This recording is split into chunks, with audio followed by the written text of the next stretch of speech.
Ready. Okay. Luke Barber, Present. Stan Brown, Dawn Chapman, Present.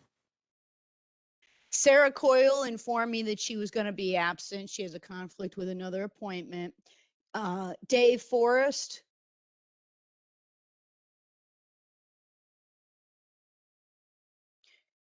Howard Hayes, Present. Linda Johnstone, She was going to try to call in, but I guess she could not get connected. okay. And then Josh Lewis is going to be late. Stephanie McDowell, Present. Sue Orton is not going to be able to attend. Cheryl Rose, Present. Sarah Schweigel, I think, is still taking some time away from us. And then we had, I know we have, so that's it for the commissioners. In terms of guests, we have Mark Peoples, I saw somewhere. And then Amy Ellis is on the phone. Yes, thank you. And then Ray Able to get Crater in now. and Eric are going to try to join by phone as well. 2 people Okay. have been added. 4, 5. So we only have 5 commissioners. So we do not have a quorum. Right. So we cannot, This is Ray Crater. I don't know. Hi, hi, Ray. Ray. So we don't have a quorum to approve the minutes or we don't have the quorum to approve the minutes for November. So we have to put that aside and wait till next month. Okay, I'm gonna move on to Chairperson Report. I don't have much to report except I did attend how do you call it? I went to see a Universal Design House with Sarah Rose, Luke Barber, and Kara Flood. And it was very interesting. This house was designed by one of the groups that does the sedgeways for veterans. And I had all this technology. It was a very expensive home, but it was nice to see what was possible. If you could afford certain technology, there was where you could have your outlets move up and down from your kitchen island. Even your toilet was programmed to do certain things. They had these up and down screens for a deck. You know, Sarah and Kara, if you want to add to it, it was a beautiful home. But I think it was that of most people's income. Anything you want to add, Sarah or No. Kara? It just had pretty much every universal design feature you could ever think of, which most people cannot afford, and not everybody needs either. But it was a lovely home, and you really would not have known that unless you went in the bathroom and saw the grab bars, you wouldn't have had any idea that it was designed for disability related, for people with disabilities. Yeah. Anything you want to add, Carol? No, I don't. I mean, I don't think so. I mean, I did appreciate. You know, I agree that it was very expensive home. but appreciated kind of their willingness to not only address universal design, but also kind of take that target of it being a home that people can age in as well. I like that they kind of took that dual purpose for that. So that's all and I believe Luke was there as well. So Yeah, I did mention Luke, but Luke's not on the call today, is he? Yes, he is. he is. Oh, well, Luke, do you want to add anything? I sort of just agree with what's been said, that the price point of that place was an estimated 3 million, which obviously is way out of the price point of most people with disabilities. But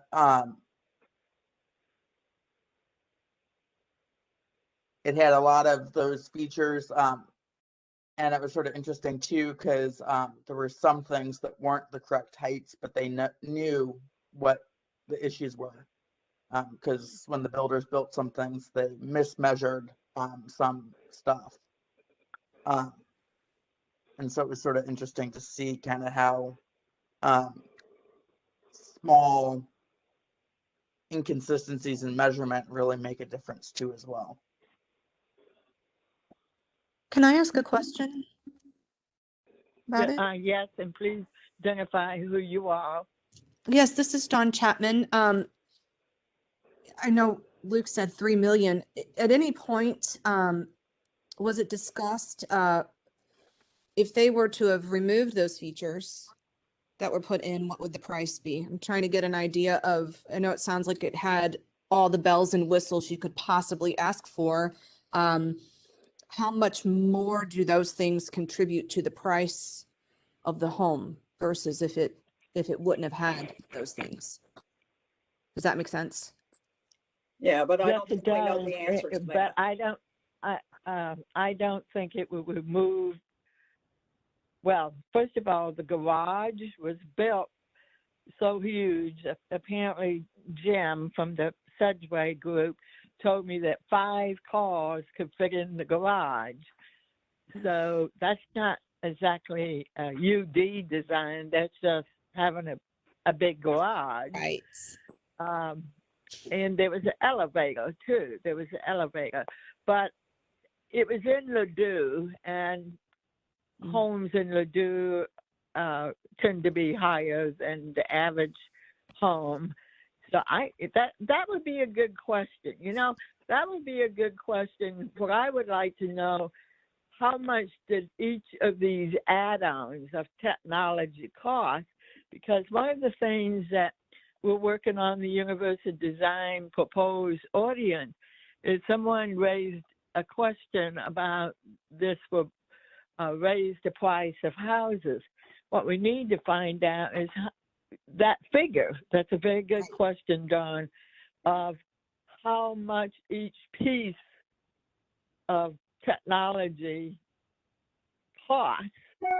And then, of course, we could subtract it for people who don't need that.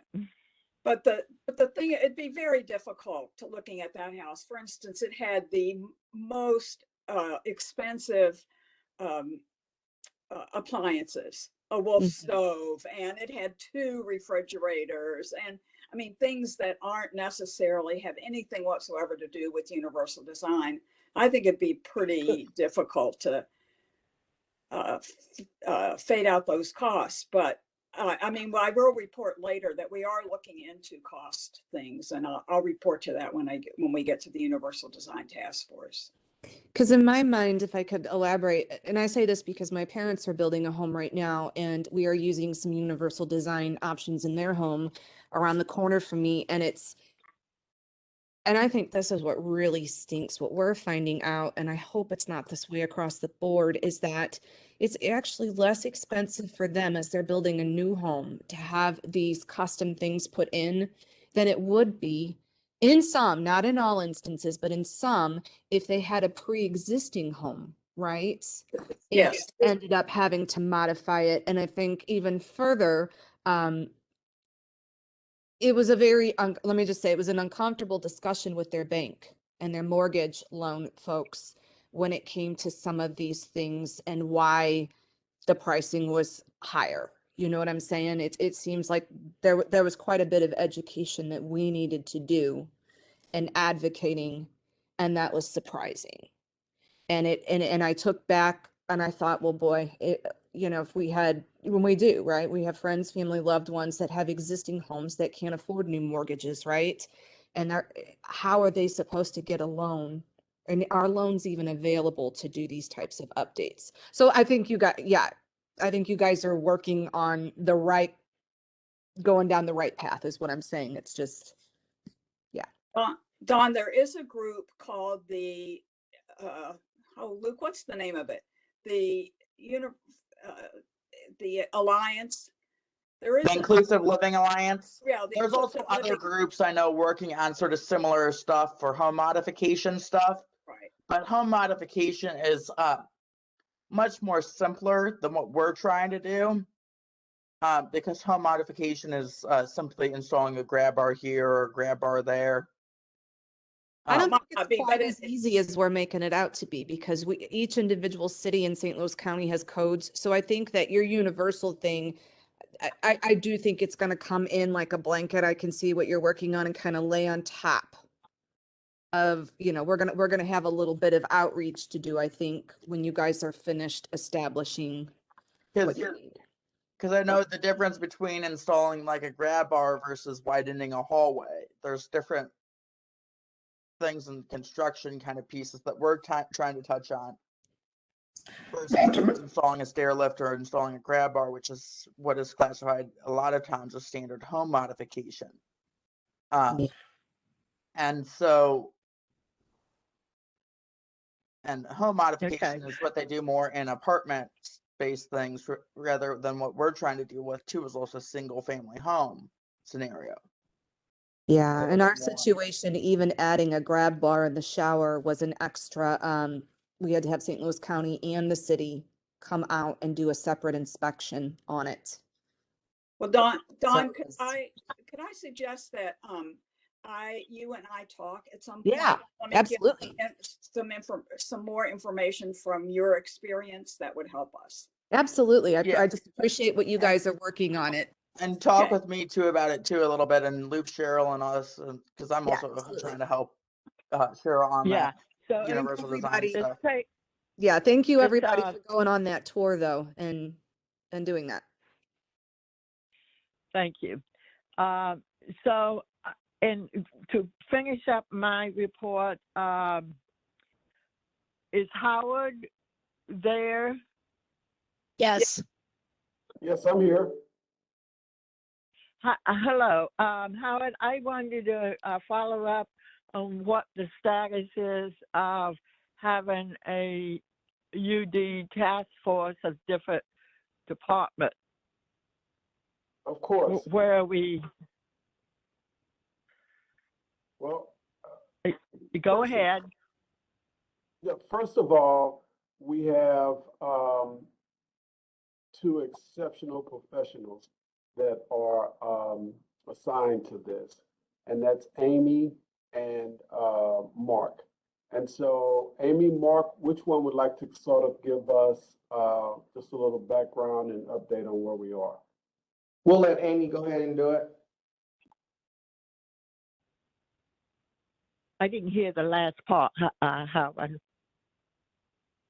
Amy, can you provide an update, please? Has Amy dropped off? Can you Who guys can hear me? provide it? Yeah. She's talking. Amy? Oh, she's dropped off? Can you hear? She's there. Can you hear me? Yes. Yes. I'm on the phone. Okay. Okay.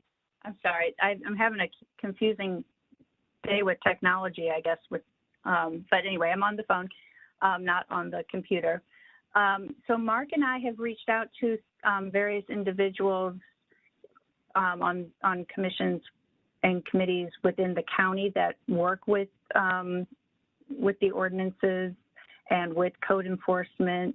And given that it was the holidays, we're we haven't touched base with everybody that we would like to touch base with.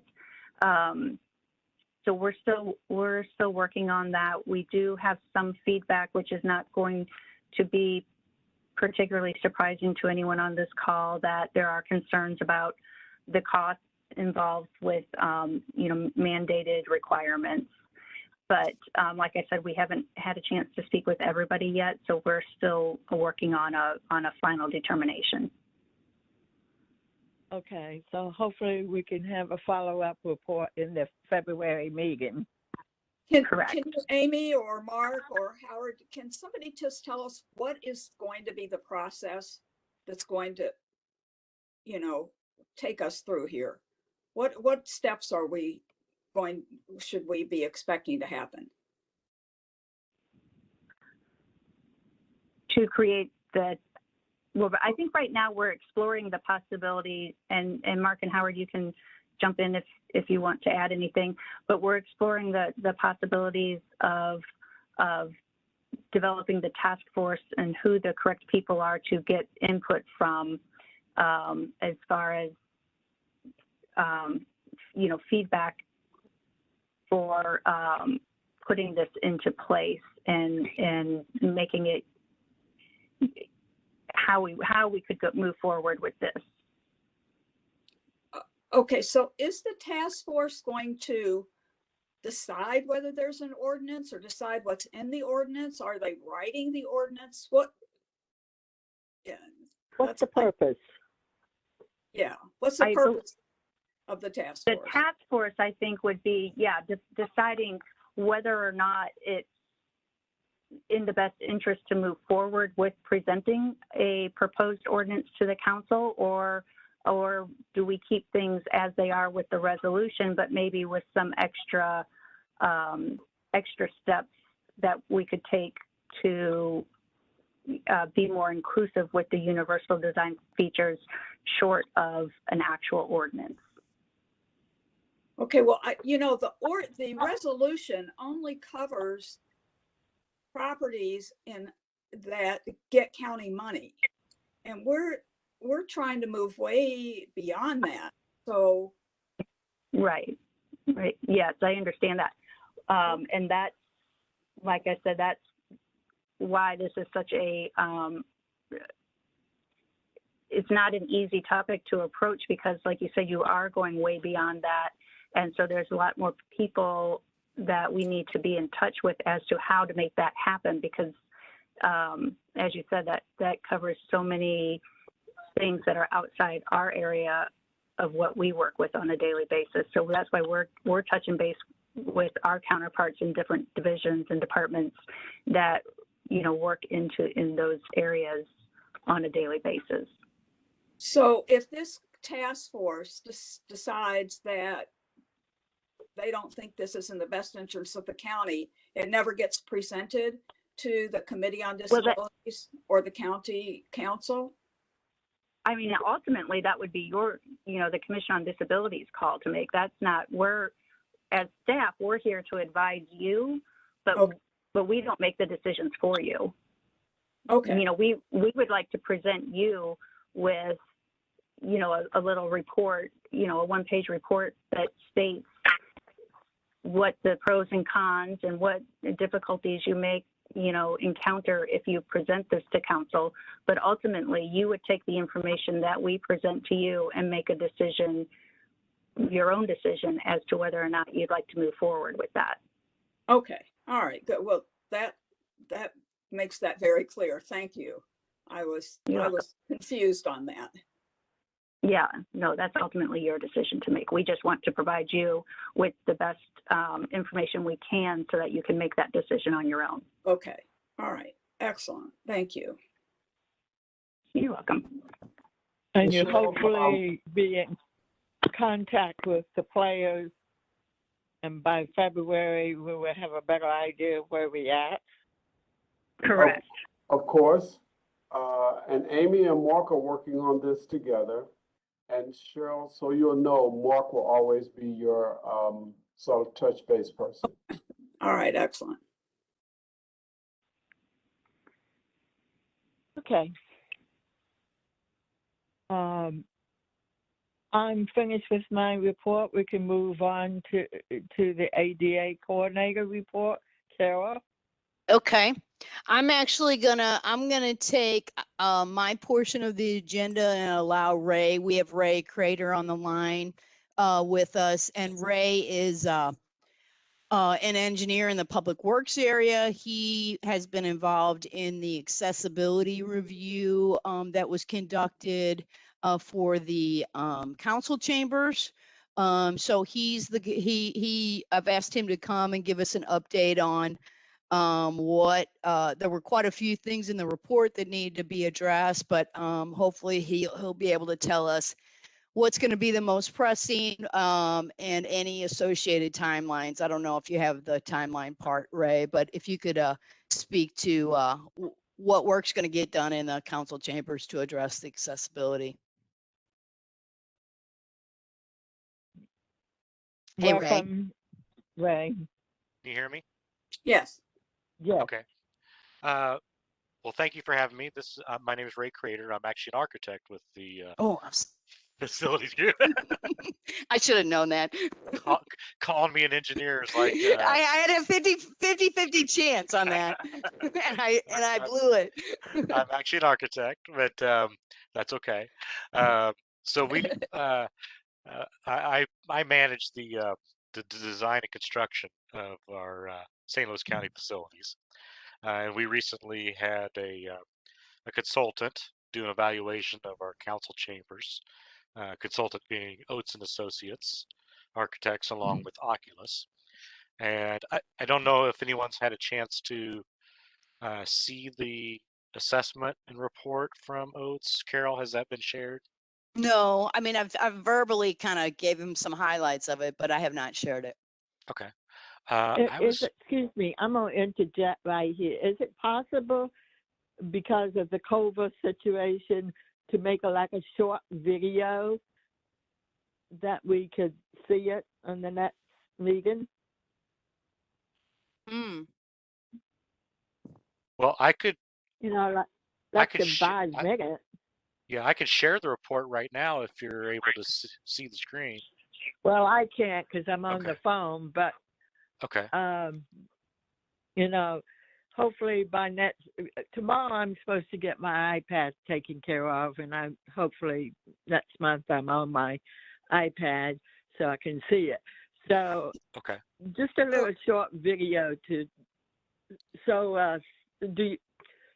come to think of, well, I know what it was before, but just to show what it looks like currently. Oh, of what the council chambers, what it looks like? Yes. Oh, okay. Yes. A visual kind of picture kind of thing, so we know kind of what it looks like. Are you wanting a before version, Linda? Is that what you're asking for? This is Carol. Like here present conditions. I'm just looking for a video of showing the changes that you made. Okay. Yeah, I don't know where we are with those changes, but I mean, I think we could probably do something, don't you think, Ray, between you and I? Yeah. Well, I think there's two separate things here. Yes, we did recently complete some changes to the access to the podium. This report really goes beyond that and looks at the entire council chambers and identifies a number of deficiencies in the council chambers that should be addressed. And within this report are the photos of those deficiencies. So it's existing conditions right now that don't currently meet ADA requirements. So if Carol or I can forward this report to you, if that's okay, Carol, then I think that would help explain a lot of what we're looking at. And I can kind of briefly tell you what the report structure is. It's a 43-page report, and the first 5 pages just summarize the deficiencies that they found. Pages 6 through 17 go into a detailed illustration, photos of those deficiencies. So more clearly defines for everyone in what ways these elements are deficient. The real meat of the report begins on page 18. Pages 18 through 22 is the remediation. So this is the real meat of the report that talks about what needs to be done and how to prioritize it and what costs are involved with the different phases. And then the final 20 pages is the cost estimate detail breakout. So it gets down to every little component. This sign is going to cost this much, and all the different elements. So the summary, this 5-page summary, we're looking at 3 tiers of priority. Those 3 tiers combined together has an estimated cost of just over $100,000. Tier 1 is $52,000. Tier 2 is $48,000. And tier 3 is $18,000. And then the rest of the report will back up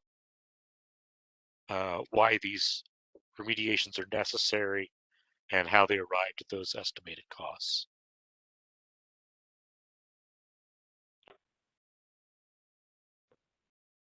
This is Thank Stephanie. you. This is Stephanie.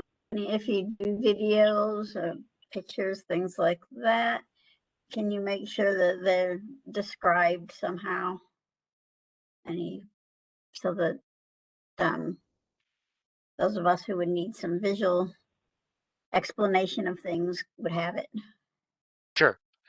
And as I said, this report has detailed photographs Yeah. of all of Yeah, these you have to deficiencies. describe the photographs for them to be helpful. Well, that's what I'm saying. They do have descriptions on them. Okay, great. Thank Each you. photo. I should be able to share this report to And anyone that. Well, Ray, if you would get the I think I saw the draft. If you would get me the final report, I can easily share it. Just send it to all the commissioners Okay. if we want to do it that way.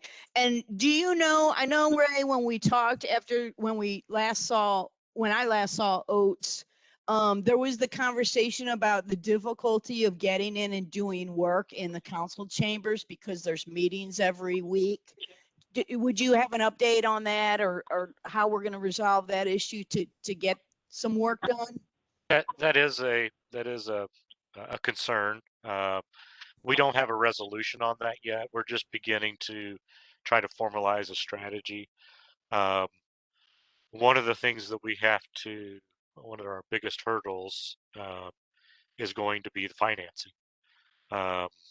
We don't have any facilities doesn't have a budget for any capital improvements, whether it be ADA improvements or fixing a leaky roof. It's all been stripped away from us. So the only funding we have currently is what comes from other departments. So as I said, this is a list of needs that is in excess of 100,000, which we don't have. There's a number of things on this list that our facilities carpenters could start to knock off themselves without a general contractor. The difficulty there is that we are so severely short-staffed that we are currently scheduling work for next January of 2023. Oh. So yeah, we are booked up at this point until January of 2023. 2030. uh, and then, I mean, my group is down to myself and one other architect. So we're severely strapped in terms of staffing, as well as financing, and funding. This is Dawn Chapman. Wow, that's a long way off. In that proposal that you have, does telecommunications, virtual council meetings, anything like that I know the council meetings went virtual one time, Yes. at one point during COVID, and that really allowed a lot of our county residents that have difficulties have access for once in their life to their Sure. council members and to openly comment during the public comment period. Is that an additional cost, or is that not something that you guys dealt with? But where did the This, budget for that come from, I wonder? well, this report is more about the physical characteristics Okay. of the So we're council looking at chambers itself. physical modifications. Right. Yeah. Physical modifications, removing seats, adding a concrete Okay. platform, those types of addition of handrails, those types of physical accommodations. Okay, because it just seems to If me. I'm understanding correctly, you're talking about the architectural Yeah. barriers, Correct. the Yeah. building changes. Yeah. The actual structural changes to the space. Yeah, I would hope that some of the county folks on the phone call then might be able to help us advocate to get some virtual things in place in the meantime then, given the time frame that Ray just described, because that's concerning.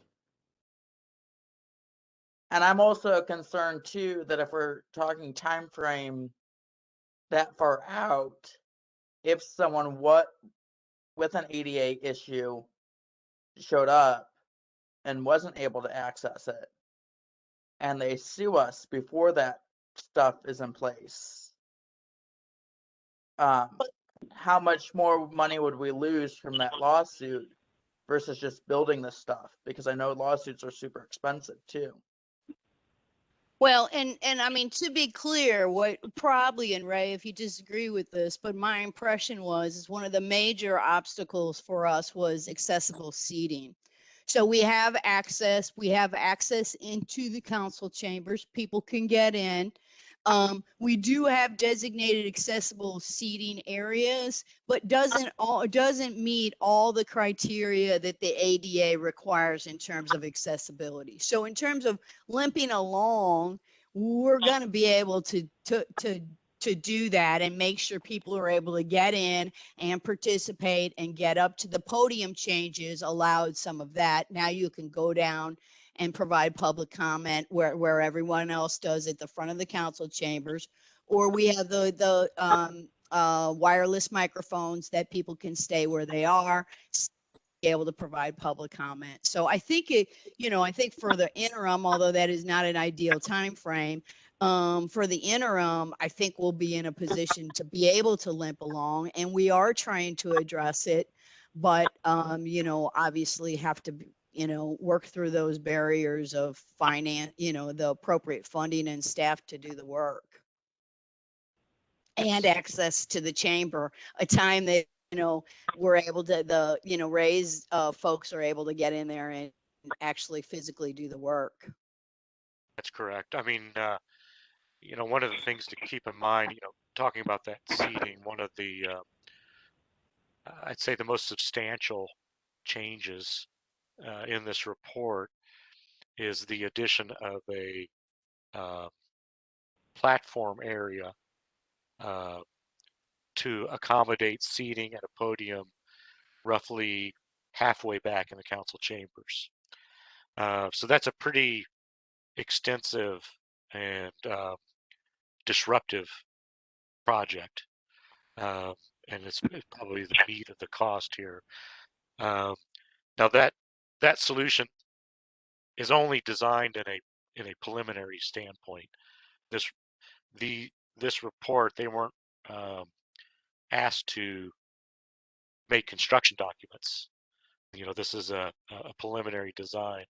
So any of these solutions, we would have to go into an actual design, and on some of them would have to go into a design contract So for instance, this public seating platform area, flattened area, would require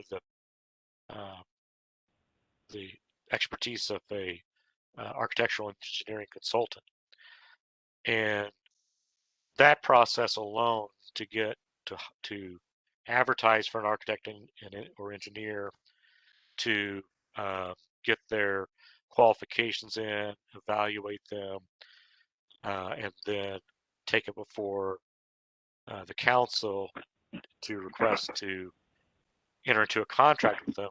That's a 5 or 6 month process in and of itself, just to hire the people that have to design it. Then it has to be designed. Then it has to be bid out. So it's a lengthy process. Like I said, we can knock off as many of the easy ones, you know, adjusting the force of a door pull. That's something our guys can do. You know, they can make those adjustments and do those, fit those into their current work schedule, I think. You know, they always have ebbs and flows in their work. So I can compile a list of these things that they need to start to tick off, you know. But there will be these large substantial projects that are going to be time consuming and will take, you know, quite a bit of planning to accomplish them. They're not easy changes. To take a space that's built in the late 60s, early 70s and structurally modifying it, you know, you're in essence changing the slope of the room. So you're talking about fundamentally structural changes. So it's a big project. Okay. So But you don't have, this is Howard Hayes. You don't have the construction documents. I understand that. And your crew may be able to take piecemeal in terms of, let's say, the renovations. But for the major renovations, and I know it's a significant timeline before we are there, how long do you think, guesstimate, it would take to complete them? From start to finish, I would estimate, let's see, 6 months to get a consultant on board, give them, say, 3 months to prepare the construction documents. You're at 9 months. You go out to bid. That can run anywhere from 3 months to, I have 2 projects right now that have been bidding for 2 years. They've been in the bidding process. We have not been able to award those bids. So best case scenario, it's hard for me to tell you worst case scenario because I don't know what that could be. Best case scenario, let's talk best case scenario. 9 months till we're ready to go out to bid. 3 months till we're ready to award the contract. So now you're at a year, and then let's give them 4 months to do the construction. So you're at 16 months, probably best case scenario. That's if we had the funding in place to do it right now. So all of that for $100,000 project? Yes. That's amazing.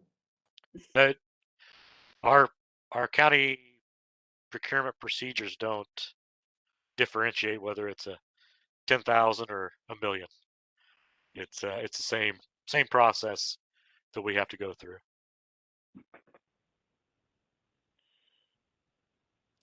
so if you had the labor tomorrow, if there was no labor shortage, it's possible you could get it done within 3 years. Yes. Year and a half. And so with the labor shortage, that's why you said it might not be to 2030. Is that what I heard? No. No. No. No, what I was saying is our labor shortage requires us to go out and get a consultant. And so that pushes us into the 14 to 18 month time frame to hire a consultant, design it, and build it. If we didn't have labor shortages and we could do it in-house, yes, we could probably accomplish it quicker than that. It's hard to We'd say all- how much quicker. We'd still need the money. We still need the budget to do the work. I mean, whether we do it in-house or go outside, there Right. still needs to be money in the budget to get this work done. Right. Even if we're doing the work, the concrete's not free. We still have to pay for the materials and Right. the associated labor. Right. But there were some things on that list, Ray, like signage, like some handrail stuff, and that's the kind of stuff you think you can get to with the existing Absolutely. carpenters. Absolutely. So we'll be able to get stuff Yep. done. Just the major stuff is going to have to go that way of the longer time frame. Correct? Right. That's correct. And all I wanted to point out there was our carpentry crew. They're already stretched as well, and they're booked up until next January. But a lot of this they can squeeze in bits and pieces, so they can't devote a month's worth of time to work on this project, but they can devote a day here and a day there Mhm. and knock off a lot of these smaller tasks that gets us closer to full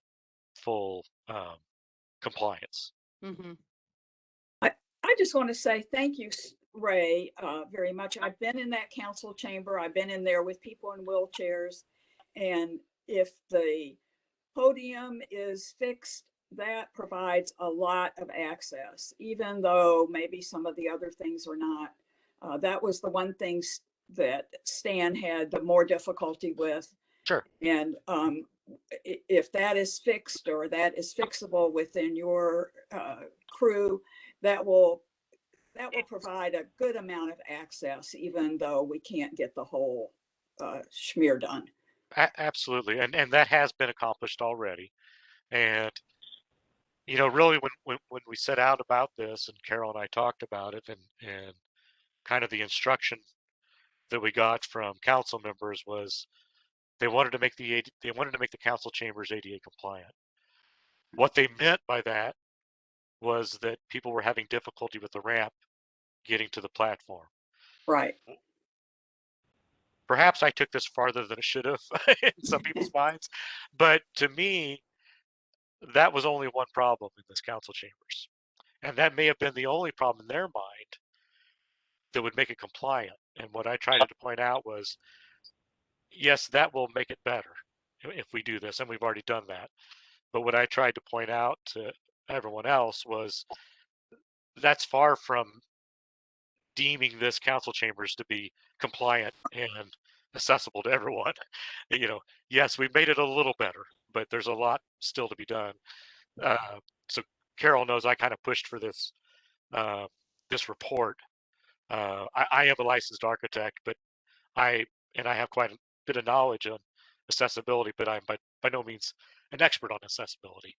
And I told Carol and told Joe Hunt, my boss, that we really needed to reach out to someone that focused on this, and that's how we got involved with Oates and how we've gotten to where we are now with this report, so that we have a real good understanding for the first time from an expert of what really needs to be done to this chambers to make it fair and equitable for everyone. And I'll be quite honest, I was surprised it wasn't more expensive. I think their solution that they came up with really took budget into consideration. I think they were very responsible at coming up with solutions that didn't make it impossible. It not there is a threshold that if it becomes too expensive, then the owner can fight that change because it goes past a threshold of cost. I think what they've presented here is a very doable project.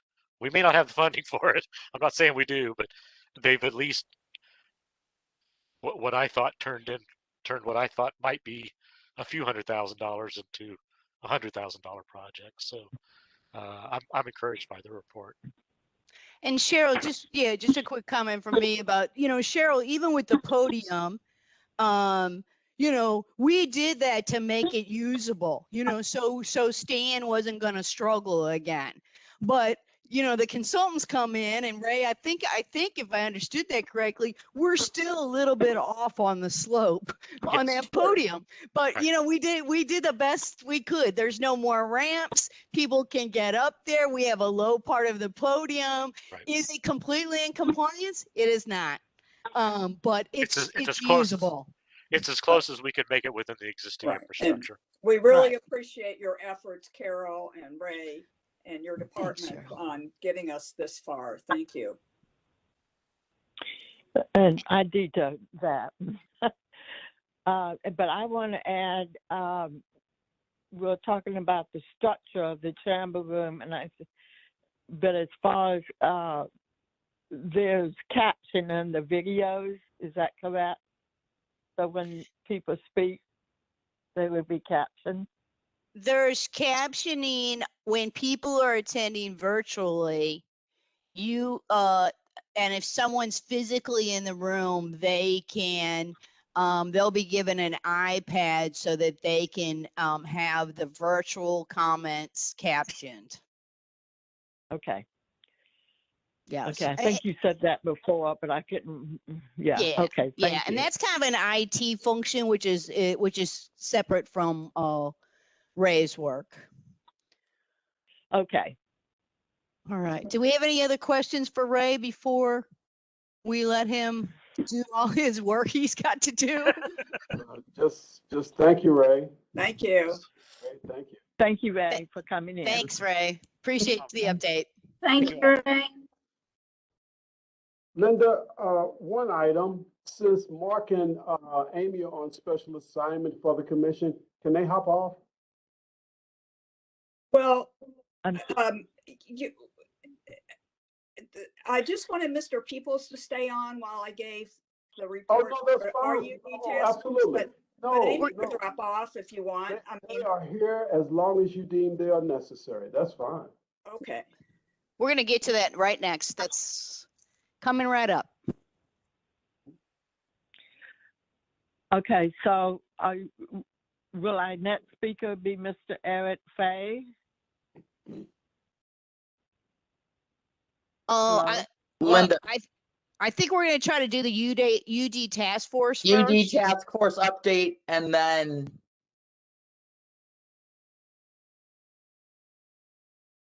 Okay. Uh, Do you want me to start? So UD task force first update. Okay, fine. Go Okay. ahead. I will start. Okay. So you already know that Mr. Hayes has put this in the hands of Mark and Amy, which is great. We're glad to have them on board. What our little task force has been working on, we've divided up the work, and here's what's been happening. Josh is working on the argument for UD, calling together the reasons why universal design is important and why this ordinance is important. I have been working on most lately on trying to get information on cost, which is what the Department of Planning, Stephanie Streeter, had raised in her response to Mr. Hayes. Because of the holidays, it was hard to get hold of people. I do have a meeting with Dick Duncan, Zoom meeting tomorrow with Dick Duncan from the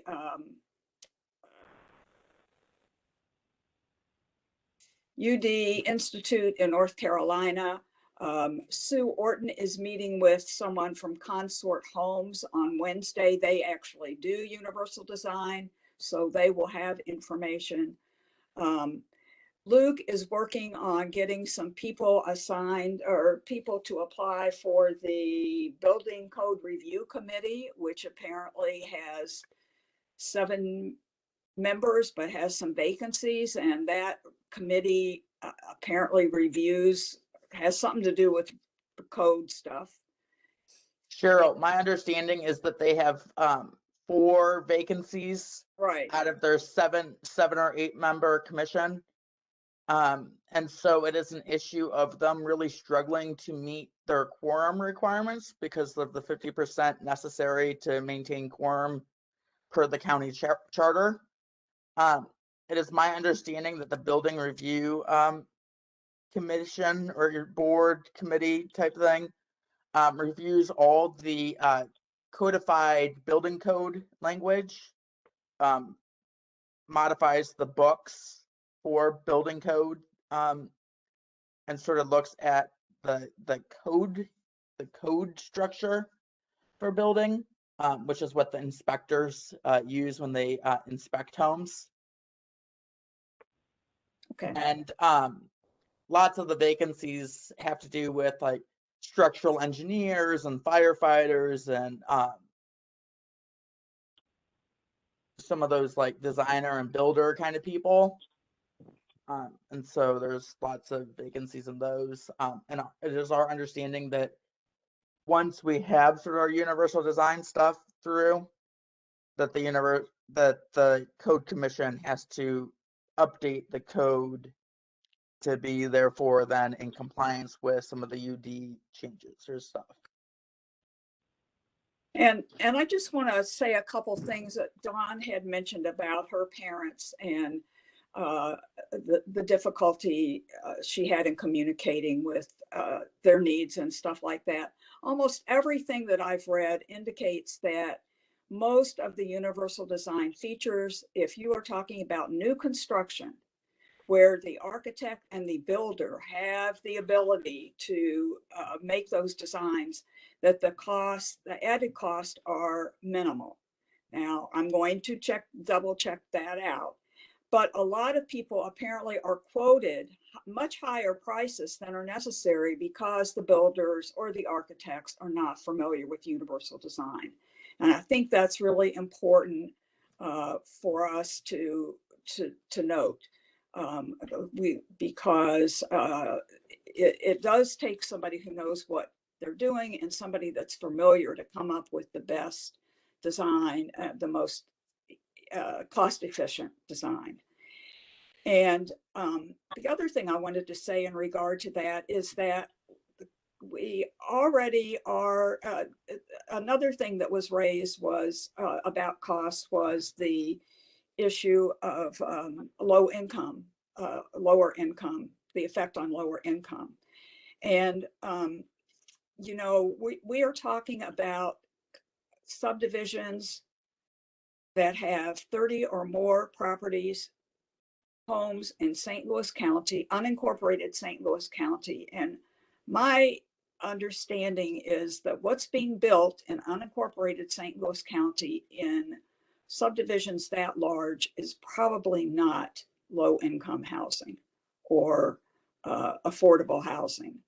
So I'm not sure that added cost, if there are such, is going to have that big an effect on the ordinance at this point.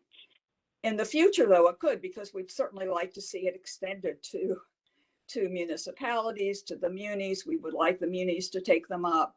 We would like to see it go further, maybe than into smaller subdivisions. So all of that information is important. But I just wanted to make those points regarding that. So Mr. Peoples, as we get information about cost, I will get that to you. Looking forward to Carol, it. I do know one piece for cost, and that is that the prevailing wage that would be in effect would be the carpenter's prevailing wage. Okay, thank you.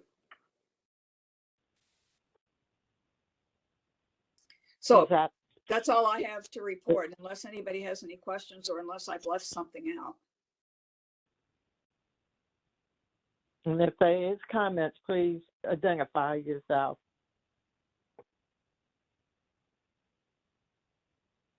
I don't hear any, so I will continue with the agenda. Do we have a report on Older Adult Commission?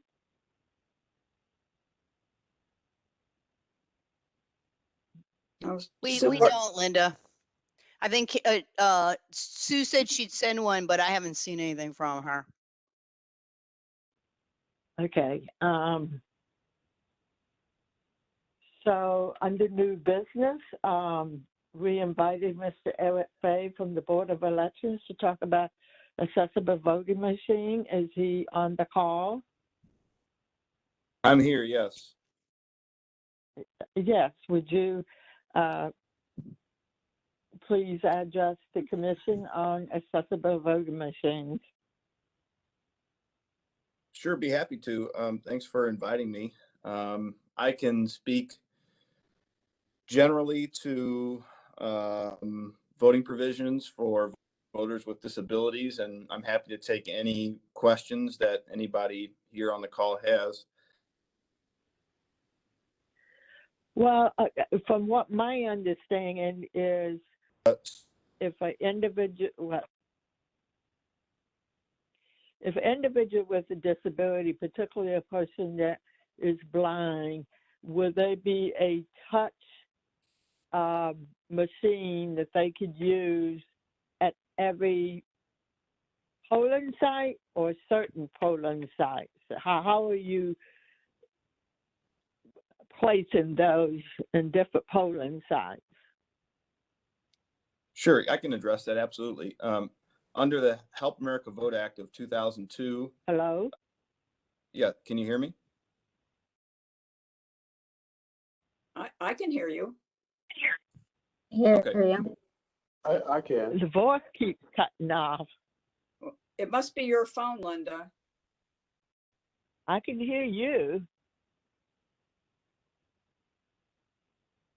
Why don't you go on, Mr. Fay? Okay, yeah, I can hear everybody fine on my end. Let's see. So under the Help America Vote Act of 2002, every election authority of a certain size across the country is required at every federal election to have at least one accessible voting device at every polling place. Okay. In St. Louis County, we make at least one accessible voting device available at every polling place at every election. So there is always at least one device at every polling place that would allow a visually impaired voter to utilize with headphones. It does have a touch screen.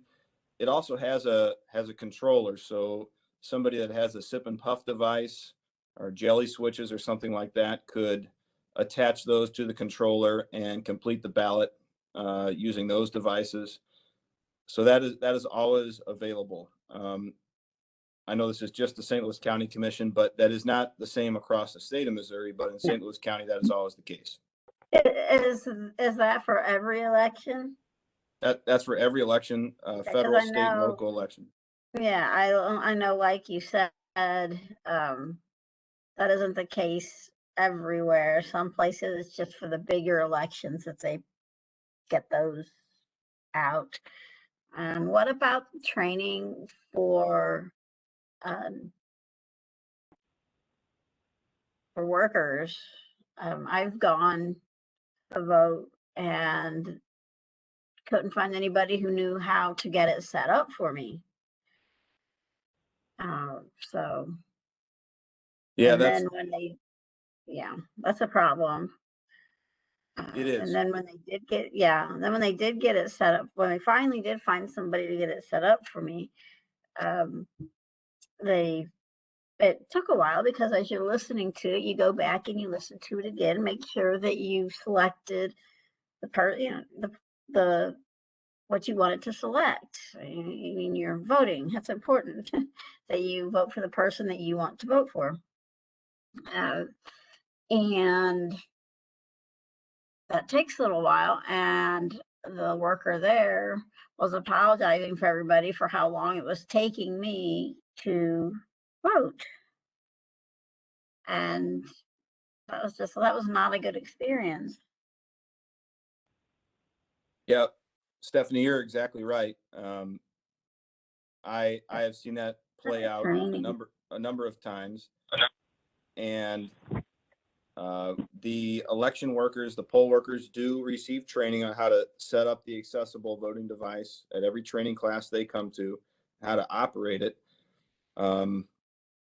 But you have to remember, the poll workers are volunteers essentially, and they do it, a couple times a year. They get a 2 or 3 hour training class, and this part of it is 10 to 15 minutes of the training class. So relatively few voters utilize the accessible voting device, and as a result, I don't know if it's a chicken and egg thing here, but because so few people use it, the poll workers don't have the muscle memory always to know how to or remember how to get it working, or to set it up for somebody, or perhaps it's because they aren't great at setting it up all the time. Fewer people use it.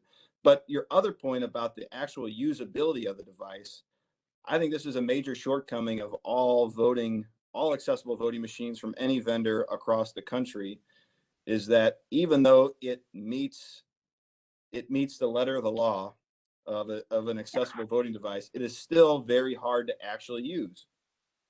It does That's take just the downfall of using something audible. Right.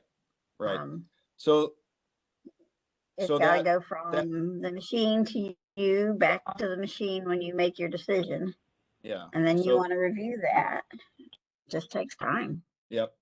For a presidential election, it is not uncommon for it to take 30 to 45 minutes or more for a visually impaired voter to use the audio ballot. Very To common. complete a ballot, yeah.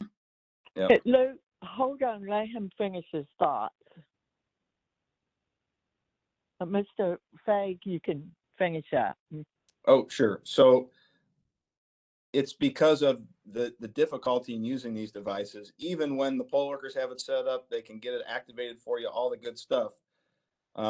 It's still difficult. So for people who prefer it or are willing to, other options are absentee voting, whether in person or by mail. If you come vote absentee in person prior to election day, we have the accessible voting machines set up here in our office. So one of our full-time staff can help get that activated for you. So it might go a little more smoothly, but it's still going to take a while. And just remember, any voter can take somebody with them to the polling place or to vote absentee and assist them in voting if they so choose.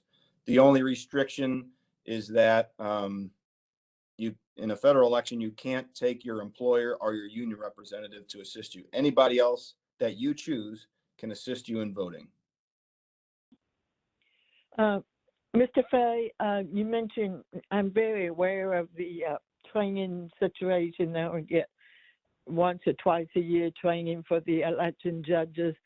Has there been any thought about having like a pamphlet or a booklet that an instruction sheet, I don't know what I want to call, but some kind of document that spells out how to use this machine?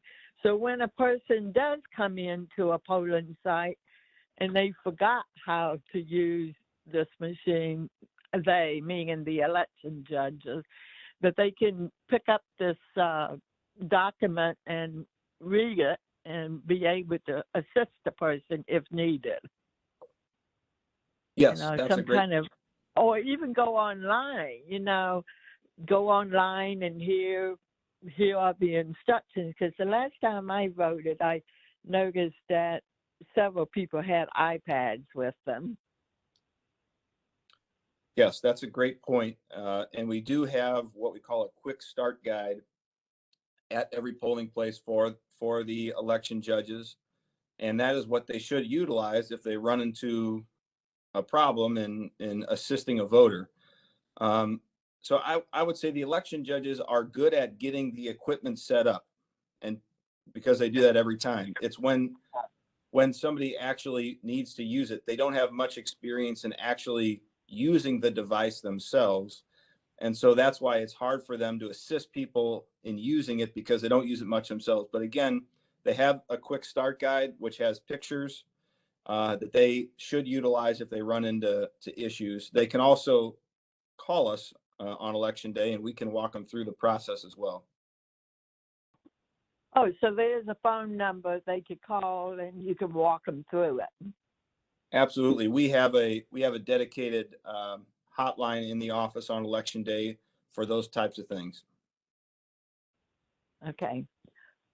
So Linda, this is Cheryl. I have a question, Mr. Fay, and it's not necessarily about those machines, but if somebody comes in to vote and they need help and they don't have anybody with them, can a poll person assist them? Yes, absolutely. Okay, Now, and then, because I mean, and the reason I'm asking that question is that there's been so much on the news of people accusing poll workers of telling people how to vote, and I just wonder how you address that. yeah, so in Missouri, the election judges, the poll workers, they can help a voter if the voter asks for their help. Now, they do have to help in a bipartisan team. So the election judges, half of them are Republican, the other half are Democrat at every polling place. And Republican and Democrat have to assist the voter, especially if they're reading the ballot to a voter and making choices on the ballot for a voter. Okay. They have to do that in a bipartisan team, and they have to do it at the voter's instruction. All they can do when they're assisting a voter is read the ballot and mark it at the voter's direction.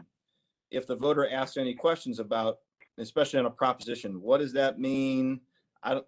The election judges cannot give any additional explanation in that regard, and we're very strict on that instruction. So that's what's different if you bring somebody with you. If you bring a family member with you, if you've got your sister or brother with you or whatever, then you can say, hey, sister, brother, what does that mean? And you guys can kind of talk about it, but that's the limitation with election judges. Right. Thank you. Yep. This is Stephanie.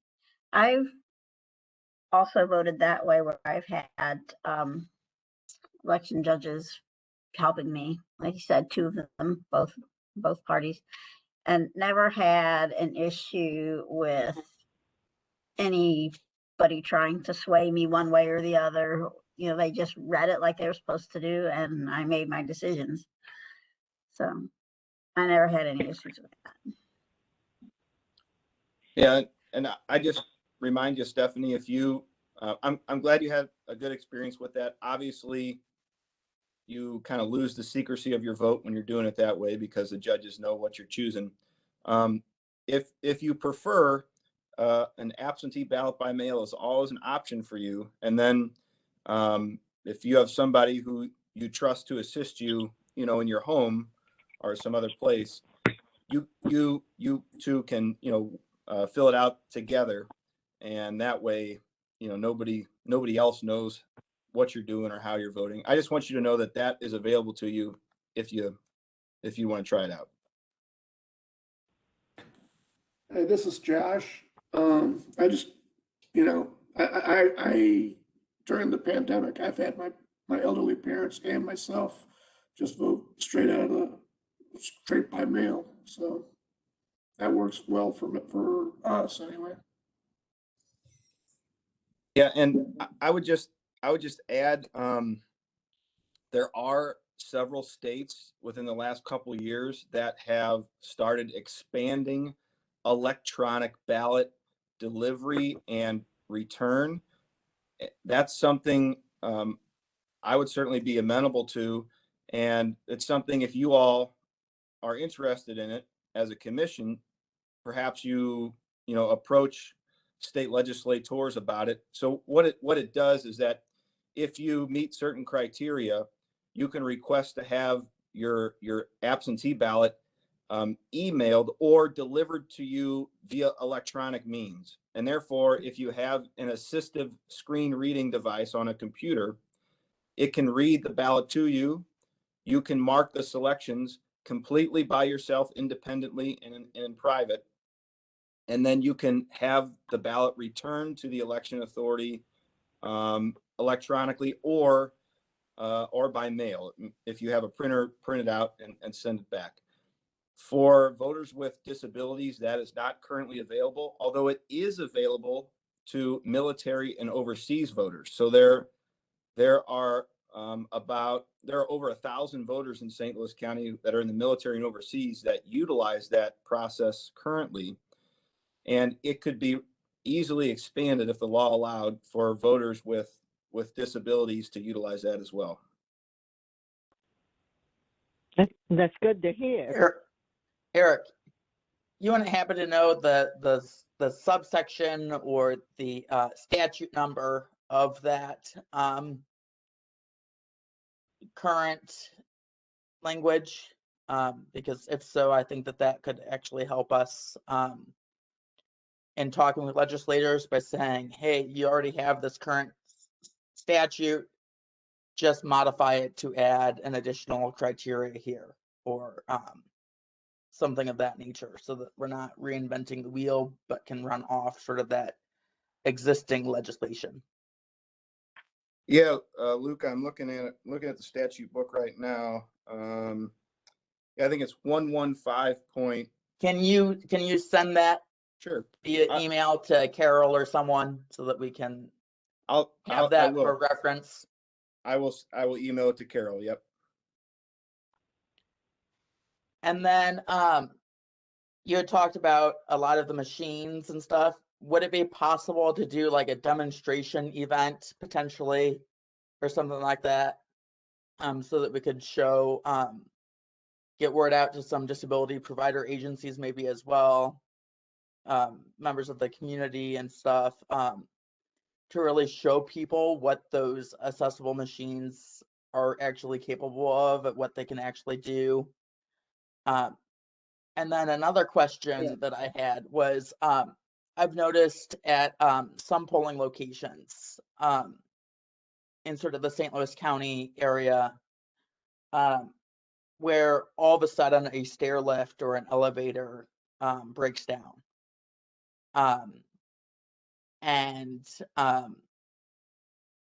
So then there's architectural barriers that weren't accounted for that sort of show up.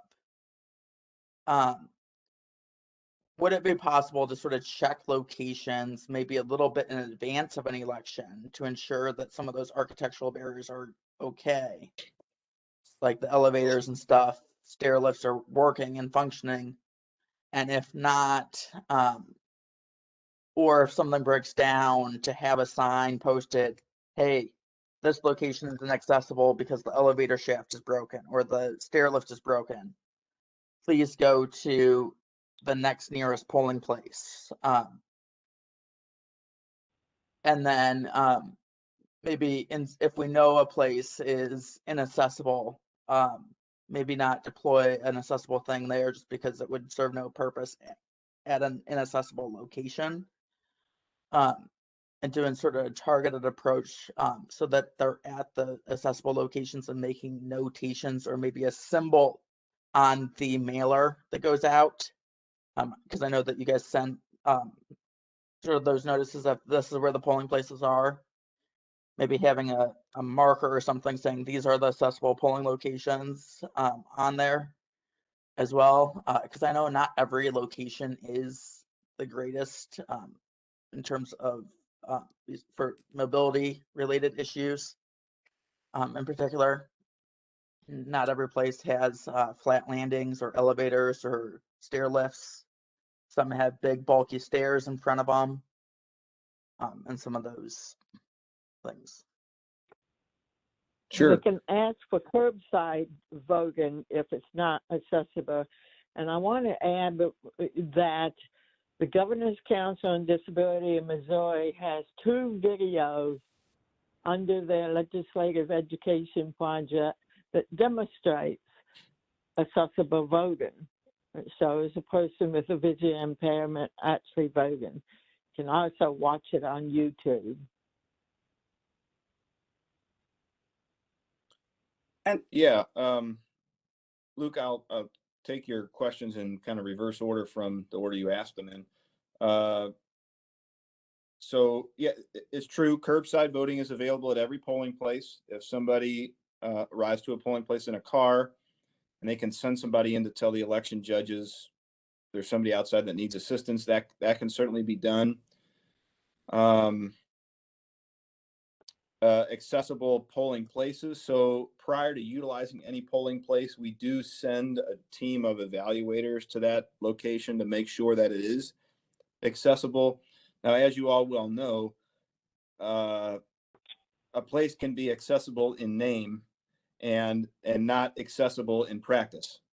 And so all the polling places are accessible, I would say, in name, but sometimes the accessible entrance is around the corner or whatever the case may be. We do have signs we put up at every polling place with an arrow trying to point in the general direction of the accessible entrance if the main entrance that most people enter through is not the accessible entrance.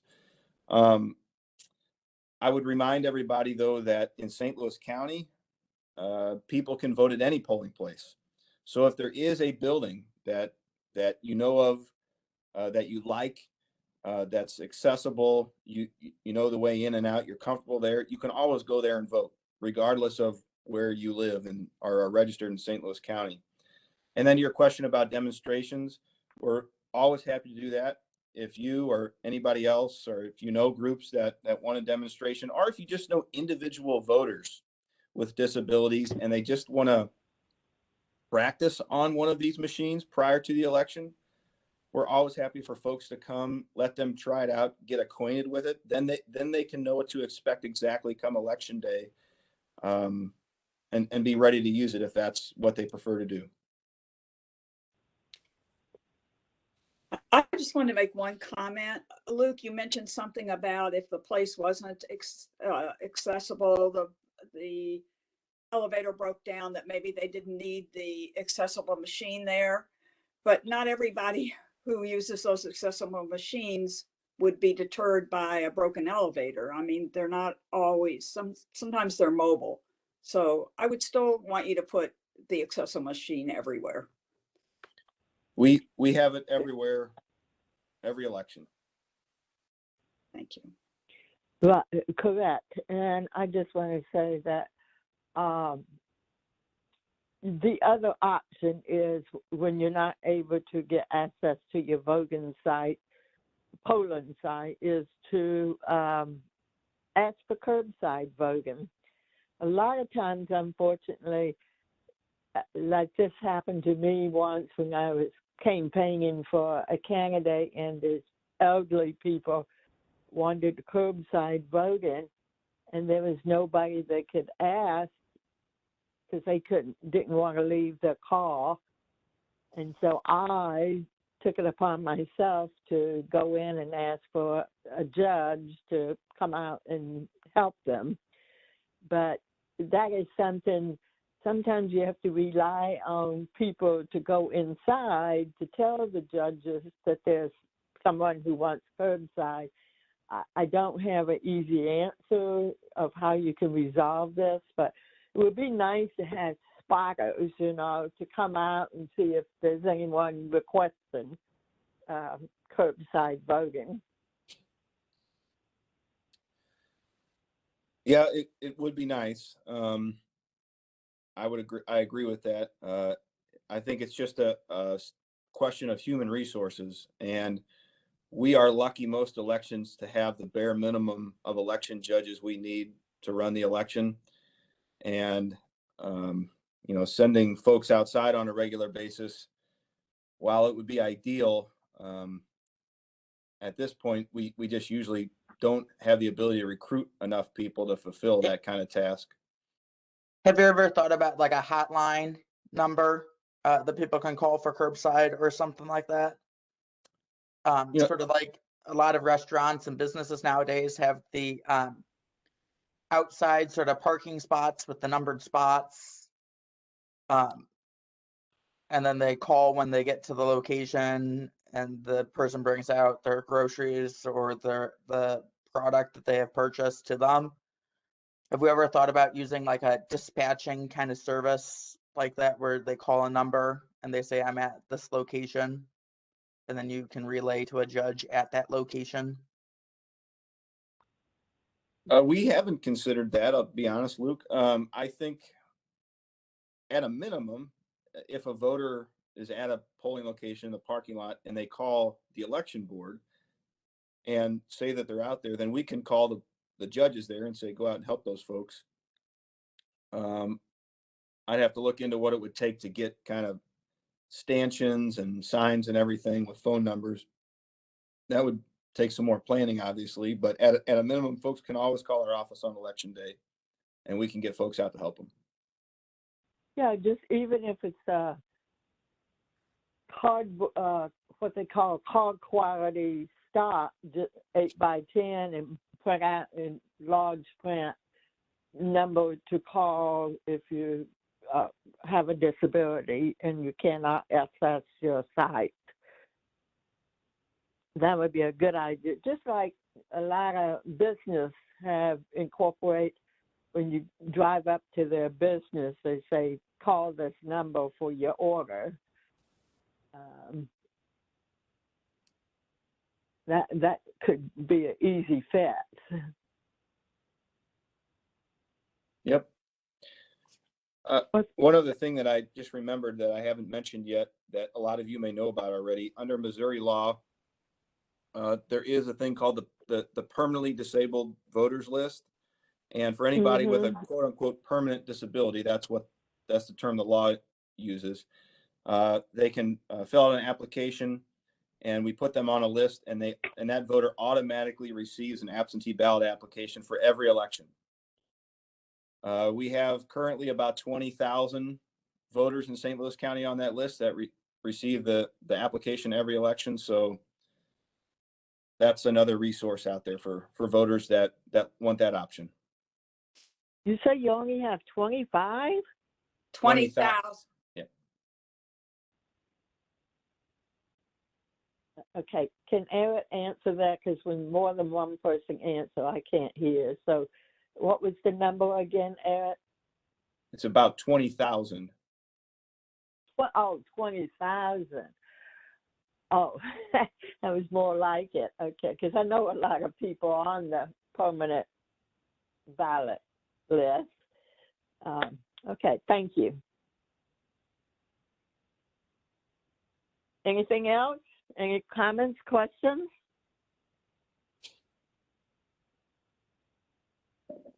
Just thanks for helping us out, Eric. Great job. Yep. Thank you. Thank you, Eric. Thank you. Yep. Happy to do it. I'll Thank send you, that Mr. information to Fang. Carol.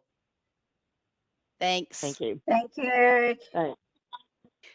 Linda, we're about 8 minutes over, just so you know. And we have one more item on the agenda, unless you want to push it to next month, which is virtual testimony and extended time for public comment for the council chambers. Well, okay. If we can make this quick, since we only have 8 minutes, the next topic is virtual testimony and extended time for public comment. Luke, is that something you wanted to address? Yeah. Hey, Linda, we're 8 minutes over. We're 8 minutes late, past ending the meeting. It's almost 2:40. You can't. So you want to just wrap up the meeting? Well, I mean, I'm just informing you that we're late ending. We're already late ending, so I'm just informing you of that. I got it. If quickly we can do this, we'll wrap it up. Otherwise, we'll postpone it till February. Luke, was that a concern of yours? Yeah. So, with the rising pandemic numbers too, we're seeing Omicron rapidly rise up.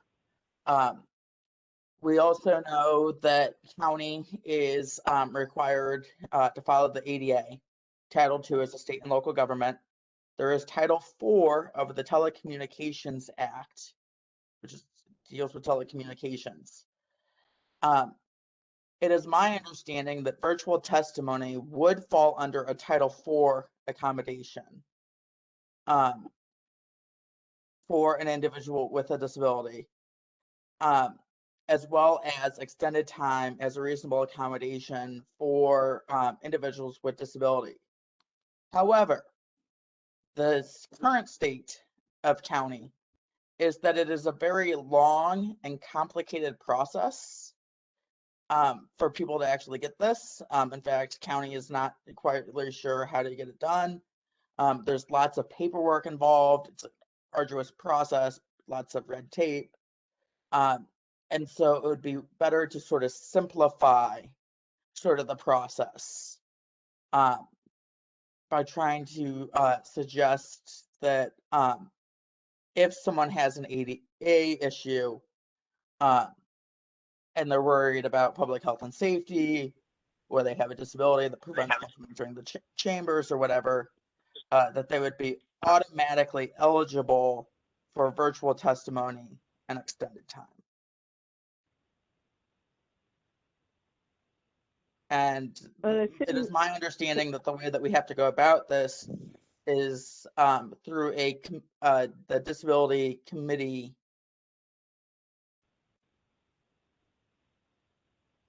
The disability commission has to make a recommendation to the county council so that they can make a policy change. I think that could be tied in with whenever you want to, for example, someone who needs a sign language interpreter, you have to call in advance. So if you need extra time to give your testimony or to give your public comment, I think you can call that phone number, and I think that phone number probably goes to Carol, and Carol can make those arrangements for people to have the extra time as needed, and the council members be aware, especially the council chair. Currently, that's Rita Day. So Ms. Day and Carol Flood should be notified before a virtual meeting or a council meeting that someone needs extra time. But some people also need it for multiple meetings too.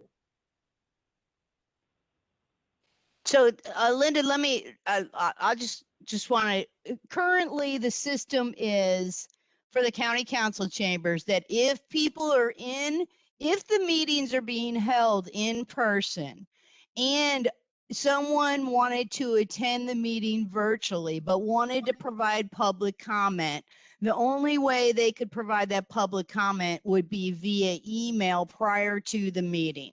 That's how it's set up right now. If you want an accommodation of extended time for in-person, then we have a number that goes to Diane Valenti that that is listed on all the agendas and on the website, that if you want to request an accommodation to participate in the meeting, you simply have to call that number. Linda knows that if it's something she can't provide, she'll contact me, we'll work it out, and we'll provide what the person needs.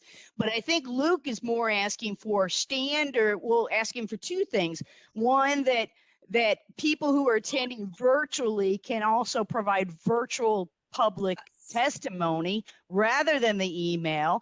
And Luke's looking for a blanket extension of time for folks with disabilities.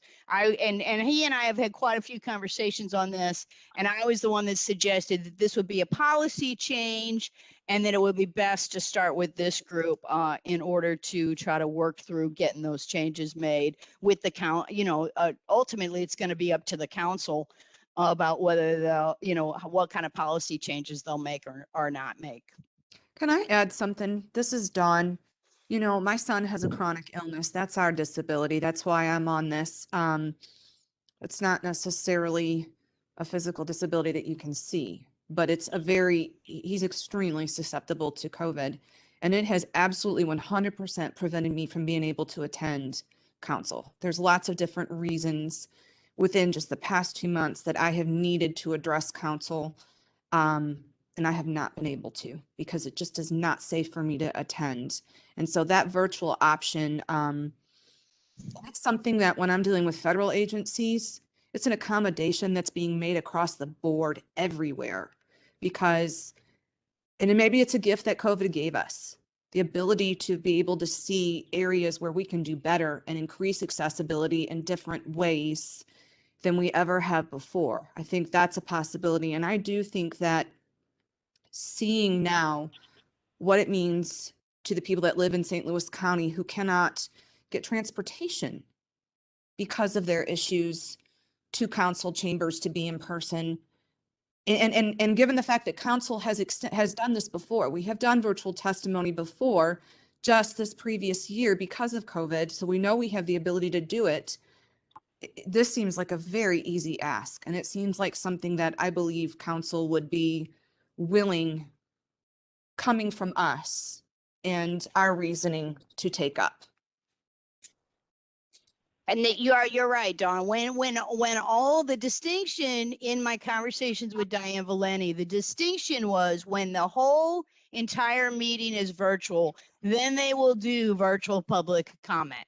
But it was that June 1st of last year when we went in person that virtual public testimony got eliminated and replaced with and you know, they think that providing the email option to provide your public comment, which goes to all the council members, they think that's adequate to address that. So yeah, if this group thinks differently, then I think we should make recommendations to the council about that. I definitely think differently, because I- not everyone can type. I agree. It's difficult to type sometimes. People have carpal tunnel. There's other issues.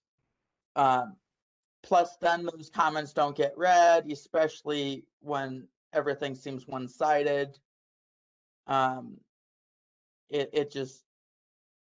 Well, those comments are part of the public record, and they do go to each individual council persons. But yes, in terms of a public venue of those getting read, you're right. They don't. They don't. I just think that if I had seen in writing what Dawn just said, it would not have had the same impact as hearing her in person. And I think whatever the process is, do we write a letter? A written recommendation? We certainly are going to be working on our annual report, so that could be obviously one of our things, but I think we shouldn't just put it in the report. I think if we can, I don't know exactly what the process is, that we should make a written recommendation. Was that Cheryl speaking? Yeah, or that's Dawn me. That's speaking? Cheryl. Sorry. Oh, okay. Okay. And you just took the words out of my mind about we need to do the annual report, and I want to sum it up that somehow if someone needs to do a virtual testimony, a number should be provided so it can be set up. I don't know if that's a policy change that needs to be done, but that's something that Carol needs to take a look at. And we also need to draft a annual report. So I would end up adjourn this meeting by stating that a draft annual report will be developed by Carol and I, and that Carol needs to take a look at the policy of virtual testimony. Linda, I don't think we should just delegate it to the annual report. I think we should make a written recommendation, I guess, to the Committee on Disabilities. That was my understanding as well, that it would be the Committee on Disabilities. And also include it in our annual report. Oh, I see what you're saying. A recommendation, yes, a recommendation included in our annual report, correct? No, separate from our annual report. Separate, so they see it twice. Because statistically, stuff has been proven that people have to see stuff multiple times before they take action. Luke, put all those thoughts in an email, as we need to wrap up this meeting. So I will adjourn this meeting, and I see you February 14th. Okay. Thank you. All right. Thank you. Bye, everybody. Sorry Yeah. for the, sorry for the technical difficulties. Hey, Carol, Okay, bye. Hey, Josh. I was just curious. Is it possible to do something like this for the county council? The county council. What do you mean? Well, what we were talking about regarding